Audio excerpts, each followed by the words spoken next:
Salve, salve família, muito boa tarde, hoje 1º de dezembro, iniciando um novo mês.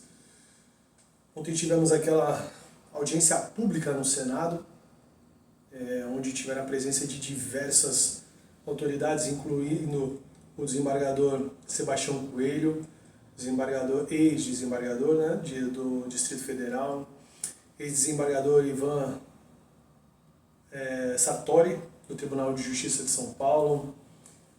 Tivemos o Ceremedo, o argentino, tiveram uma série de pessoas que participaram para falar sobre os excessos cometidos pelo STF.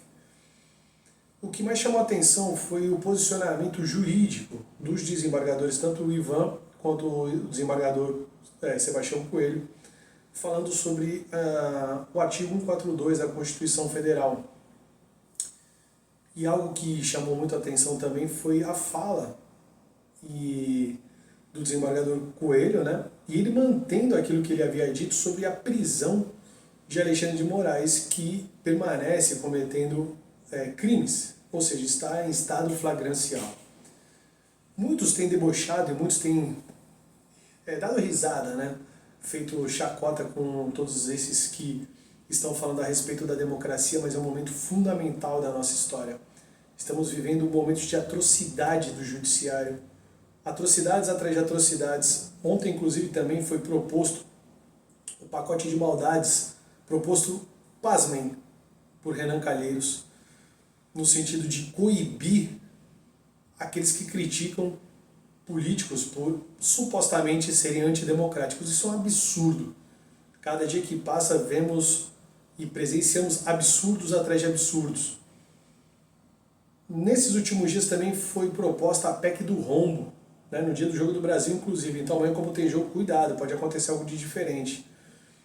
Então, pessoal, o que acontece é o seguinte: a gente precisa estar antenado no que está acontecendo, ler, se aprofundar nas matérias, para que a gente tenha embasamento para cobrar esses caras que estão ali graças às nossas escolhas. Não os ministros do STF, que são escolhidos são indicados pelo presidente, sabatinados pelo Senado, mas eu digo senadores e deputados. Uma má notícia também, estou fazendo alguns tópicos, né? No estado de São Paulo foi a aprovação do aumento de 50% do salário do governador Tarcísio, né? O que vai implicar num rombo nas contas públicas absurdo, né? Na casa de 1 bilhão e 600 milhões, porque na verdade não se aumenta só o salário do governador, é um efeito cascata e atinge a todo o funcionalismo público do Estado, na área legislativa.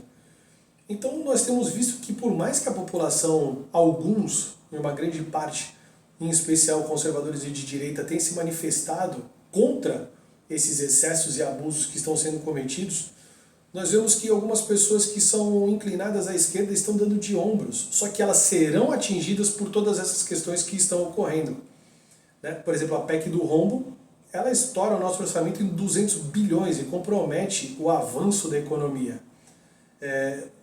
O presidente eleito Lula já disse, e inclusive atendendo a um pedido, né, de um lobby do STF por parte do Alexandre de Moraes e Lewandowski, que também o marco regulatório da internet, ou seja, uma censura.